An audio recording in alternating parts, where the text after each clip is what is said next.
Already ಮತ್ತೆ ಸಚಿವ ಸ್ಥಾನ ಆಕಾಂಕ್ಷಿಗಳು ದಿಲ್ಲಿ ಪ್ರಯಾಣ ಶುರುವಾಗಿದೆ. ಇದರಲ್ಲೇ ಕಾಲ ಕಳೀತಾರೆ ಇದ್ದಾರೆ ಅಂತ ನೋಡಿ. ಆಡಳಿತ ವ್ಯವಸ್ಥೆ ಎಂದು ಉಪಚುನಾವಣೆ ಪ್ರಾರಂಭ ಆಯಿತು, ಮುಖ್ಯಮಂತ್ರಿ ಆದಿಯಾಗಿ ಯಾರಿಗೂ ಸರ್ಕಾರದ ಜನರ ಕೆಲಸ ಮಾಡೋದು ಬಿಟ್ಟು ಒಂದು ರೀತಿ ಬಾಗಲಕೋಟೆಯಲ್ಲಿ ಶಿವಕುಮಾರ್ ಸೋಲಿಸ್ಬೇಕಾಗ್ತಾರೆ, ದಾವಣಗೆರೆಯಲ್ಲಿ ಸಿದ್ದರಾಮಯ್ಯನವ್ರು ಸೋಲಿಸ್ಬೇಕಾಗ್ತಾರೆ. ಮತ್ತು ಇದು ವೈಷಮ್ಯ ಎಟ್ಟು ಬೆಳೆದ್ಬಿಟ್ಟದಂದರೆ ಅವ್ರು ಯಾರೂ ಕೂತು ಸರಿಯಾಗಿ ಆಡಳಿತ ಮಾಡುವಂಥ ಪರಿಸ್ಥಿತಿ ಉಳಿದಿಲ್ಲ. ಇದರಿಂದ ನೋಡಿ ದಿಲ್ಲಿ ಪ್ರಯಾಣ ಶಾಸಕರುಗಳು ಮಂತ್ರಿ ಅವ್ರು ಮಾಡ್ತಿದ್ರೆ ಮಾಡಿ ಅರ್ಹತೆ ಯಾರ್ದದ ಅವರಾಗೆ ಮಾಡಬೇಕು. ಬಿಟ್ಟವರೆಲ್ಲ ಲಾಬಿ ಮಾಡೋದು, ನಾನು ಮಂತ್ರಿ ಮಾಡಿದ್ರೆ ಇಷ್ಟು ಕೊಟ್ಟು ರೂಪಾಯಿ ಕೊಡ್ತೀನಿ, ಸೋನಿಯಾ ಗಾಂಧಿಗೆ ಒಂದು ದಿಲ್ಲಿ ಒಳಗೆ ಮನೆ ಕೊಡಿಸ್ಕೊಡ್ತೀನಿ ಅನ್ನೋಂಥ ವ್ಯವಸ್ಥೆ ಬಂದುಬಿಟ್ಟದೆ ಎಲ್ಲ ಕಡೆ. ಎಲ್ಲ ರಾಜಕೀಯ ಪಕ್ಷದಾಗ ಏನಾಗ್ಬಿಟ್ಟದೆ, ಇದೊಂದು ಕೆಟ್ಟ ಸ್ವಭಾವ ಬೆಳೆದ್ಬಿಟ್ಟದೆ. ಯಾರು ರಾಜ್ಯಾಧ್ಯಕ್ಷ ಆಗಿರ್ತಾರೆ ಮ್ಯಾಗಿನವ್ರನ್ನ ಮ್ಯಾನೇಜ್ ಮಾಡಿಬಿಟ್ಟಿರ್ತಾರೆ.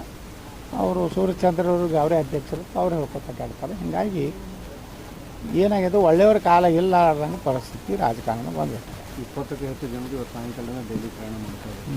ಹಾಗೆ ಕುದುರೆ ವ್ಯಾಪಾರ ಶುರುವಾಗಿದೆ. ಕುದುರೆ ವ್ಯಾಪಾರ ನೋಡ್ರಿ, ಈಗ ಮೊದಲೇದ್ದು ದೊಡ್ಡ ವ್ಯಾಪಾರ ಅಂದ್ರೆ ಮಹಾಕುದುರೆ ವ್ಯಾಪಾರ ಅಂದ್ರೆ ಮುಖ್ಯಮಂತ್ರಿ ಹುದ್ದೆ. ಮಹಾಕುದುರೆ ವ್ಯಾಪಾರ ಅಂತಿಮ ಕ್ಷಣಗಣನೆವಾಗಿದೆ. ಎಷ್ಟು ರೇಟು ಏನು ಸಿದ್ದರಾಮಯ್ಯ ಕೊಡ್ತಾರೆ, ಡಿ ಕೆ ಶಿವಕುಮಾರ್ ನಡೆದ ಅದು ಏನಾಗ್ತೈತೆ ನೋಡ್ಬೇಕು. ಮಹಾಕುದುರೆ ವ್ಯಾಪಾರ ಆದ್ಮ್ಯಾಗ ಈ ಸಣ್ಣ ಕುದುರೆಗಳು ಏನದಾವ ಇವೆಲ್ಲ ಮಂತ್ರಿ ಆಗೋ ಕುದುರೆಗಳು ಇವ್ರ ವ್ಯಾಪಾರ ಚಲೋ. ನಮ್ಮ ಜಿಲ್ಲೆದವ್ರು ಹೋಗ್ತಾರೆ. ಯಾರು ಯಶವಂತರೇಗೌಡರು ಹೋಗ್ತಾರೆ.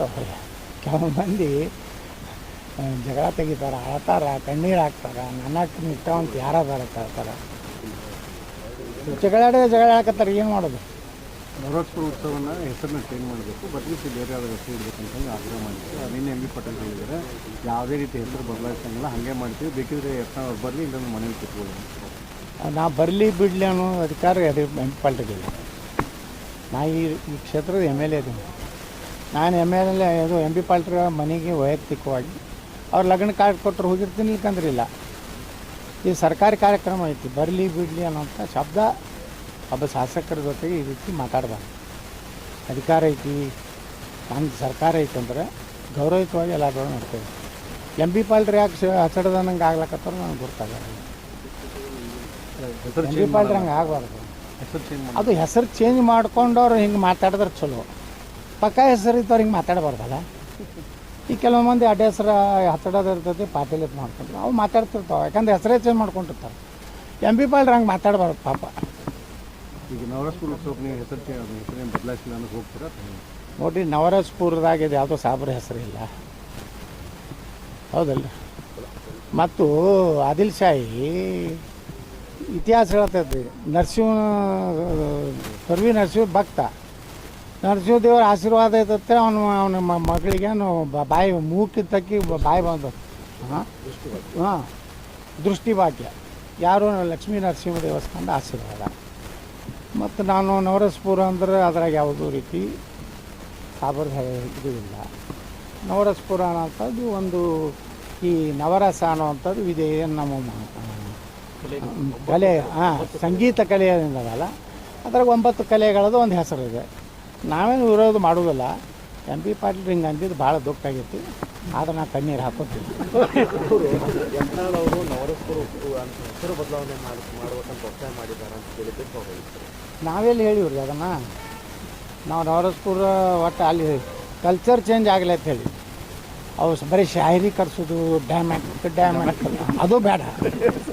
ಶರಣರ ವಚನಗಳು ಬರಲಿ. ಅಲ್ಲಿಂದ ಆದಿಲ್ ಶಾಹಿ ಏನು ನರಸಿಂಹದೇವ್ರು ನಡ್ಕೋತಿದ್ದ ಅದು ಇತಿಹಾಸನೂ ಹೇಳಿಲ್ಲ. ಅಂದ್ರೆ ನಮ್ಮ ದೇವರೇ ಸ್ಟ್ರಾಂಗ್ ಅದಾನ ವರ್ಲ್ಡ್ನಾಗ. ಆದಿಲ್ ಶಾಹಿ ಸಹಿತ ಲಕ್ಷ್ಮೀ ಮತ್ತು ಗಣಪತಿ ಸ್ತೋತ್ರವನ್ನು ಉಲ್ಲೇಖ ನೋಡ್ರಿ, ಒಳ್ಳೇದಲ್ರಿ. ಇದು ಈ ಬುದ್ಧಿ, ಇಡೀ ಸದ್ಬುದ್ಧಿ ಈ ಮತಾಂಧರಿಗೆ ಬರಲತ್ತದ.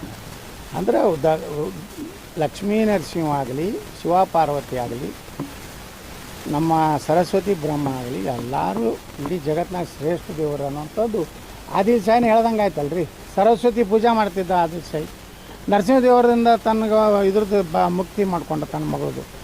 ಇದರಿಂದಲೇ ಅವ ದೇವಸ್ಥಾನ ಇಲ್ಲಿ ಏನು ನಮ್ಮದು ಇಲ್ಲಿ ಊರಾಗ ಐತಲ್ಲ, ಈ ದೇವಸ್ಥಾನ ಇರ್ಬೋದು.